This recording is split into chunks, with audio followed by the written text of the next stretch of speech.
салом бинандаи азизи радиозодӣ. Коргардони тоҷик Лолисанам Улуғова бо таҳияи як филми тасвирӣ хостааст ки фоҷиаи як хонаводаи муҳоҷири тоҷикро нишон медиҳад ки духтари 5-солаашонро дар Русия таҷовуз карда ва баъдан ба қатл расонданд. ин фоҷиаи Ҳувайдо аст ки моҳи июли соли 2018 ҷомеаи тоҷикро такон дод ва боиси баҳсҳои зиёдӣ дар Тоҷикистон ва Русия гардид. меҳмони имрӯзаи мо Лолисанам Улуғова муаллифи ин филми тасвирӣ аст. хуш омадед ба барномаи мо. лутфан мегуфтед ки чаро маҳз ин мавзӯъро интихоб кардед? Эта тема, по-моему, никого не может оставить равнодушным. ба андешаи ман ин мавзӯъ ҳеҷ касро бетафовут гузошта наметавонад. мутаассифона соли 2018 серкор будам ва танҳо як сол баъдаш аз ин фоҷиа хабар ёфтам. гузоришеро хондам ки он аз солгарди ба қатл расонидани як духтара ки хурдсол ҳикоя мекард акс буд ё навор буд ки хаёлам диламро пора кард.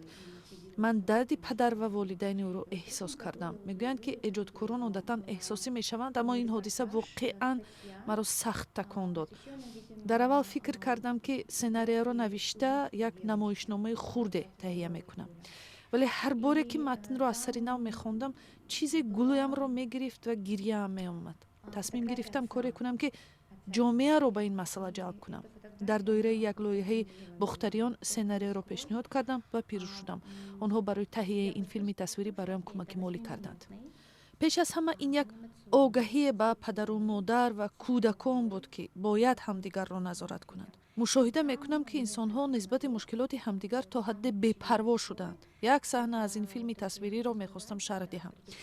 дар он нишон додам ки агар кӯдак чашмаш сер бошад ба фиреби афроди ношинос дода намешавад. масалан, дар саҳна аввал ҷинояткор ба ӯ себ медиҳад. кӯдак себро қабул намекунад. яъне шояд аз лиҳози хӯрок ҳеҷ мушкиле надошт, аммо вақте ҷинояткор ба ӯ бозича пешниҳод кард, ӯ бозичаро гирифта ҳамроҳаш рафт. баъдан мехостам гӯям ки падару модар бо фарзандонашон бояд бештар суҳбат кунанд, аз аҳволашон пурсанд. ба кӯдакон ин чиз бисёр муҳим аст. Тоже видимый, но может быть не совсем. вақте ки шумо ҳамин филма таҳия мекардед, бо волидонам суҳбат кардед, волидони Ҳувайдо, ё ки он чизе ки фақат аз расонаҳо дидед, аз рӯи ҳамон кардед? Вы знаете, нет. Я не знакома с родителями Ҳувайдо. ман бо падару модари Ҳувайдо суҳбат накардам ва агар росташро гӯям ҳатто тасаввур ҳам кардан наметавонам ки ин вохӯрӣ чӣ гуна мегузарад. зеро ман инро ҳамчун вохӯрии ду нафари азиятдида медонам. худро то андозае азият дида меҳисобам ва ҳеҷ тасаввур кардан наметавонам ки дар ин вохӯрӣ аз онҳо чӣ мепурсам ки дарди онҳоро бештар накунам. сценарияи ман аз рӯи гузориши расонаҳо буд. нахуст матнро ба бародарам фиристодам. ӯ бо каме иловаҳо, манзурам тасвири либоси кӯдаку либоси ҷинояткор бароям кӯмак кард. ба ман бештар тасвири падару модари кӯдак ва худи ин духтарак муҳим буд. мисли ҳамаи кӯдакон хостам ки нақши ӯ беозору беғам бошад, аммо падару модари ӯро тавре бояд тасвир мекардам ки зери бори мушкилоти зиндагӣ ҳастанд. зиндагие ки аксар муҳоҷирон дар ҳиҷрат доранд.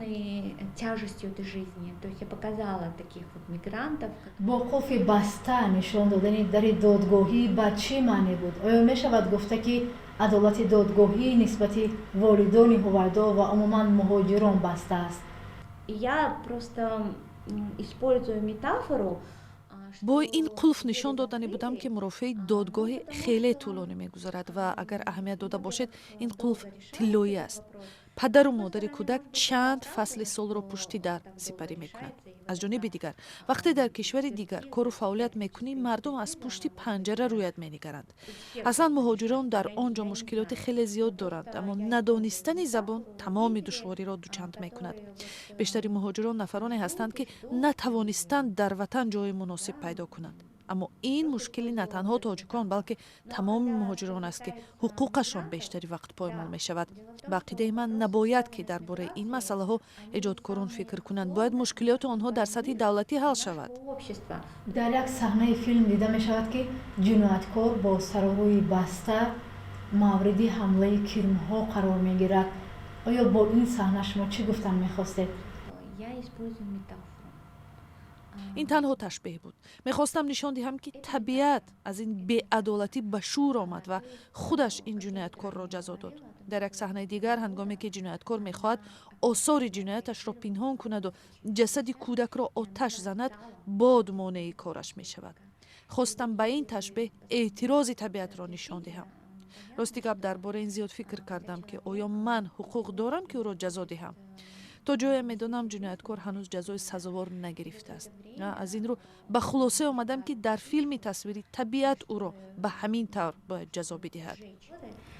Которая восстает против этого преступника. ба назаратон чаро ҳукми ин қотили кӯдаки тоҷик ин қадар тӯлонӣ шуд? магар ин бепарвогии ҷониби тоҷикистонро ба як ҳодисаи мудҳиш ба намоиш намегузорад? Насколько я понимаю, человек, который далек от политологии, ҳамчун як одаме аз сиёсат дур, метавонам танҳо аз мушоҳидаҳои шахсиам бигӯям ки расман Тоҷикистон ба ягон ҳодиса вокуниш накардааст. ҳатто имрӯз ки дар расонаҳо ҷанги иттилоотии шадиде дар бораи марз меравад, расман ягон кас садо баланд намекунад. баръакс, Тоҷикистон кӯшиш мекунад ки масъаларо нарм ҳал кунад. ҳодисаҳои зиёде буданд ки расонаӣ гаштанд, аммо Тоҷикистон кӯшиш мекунад ки хомӯширо авлодонад. дигар ин ки ёдам нест ки ягон шахсияти маъруф дар ин бора чизе гуфта бошад. масалан, чӯлпан хаматова, ҳунарманди маъруфи рус, дар саҳифаи худаш дар бораи манижа навишт. мо чеҳраҳои маъруфе дорем ки берун аз кишвар ҳам хеле машҳуранд, аммо дар ин бора касе вокуниш намекунад. аз ин хотир шояд аввал дар ҷомеаи худ роҳи ҳалро биҷӯем. мо филмҳое ки паёми иҷтимоӣ доранд хеле кам дорем. чаро бардоштани филмҳое ки иҷтимоиянд ё ин ки паёми иҷтимоӣ доранд хеле кам аст?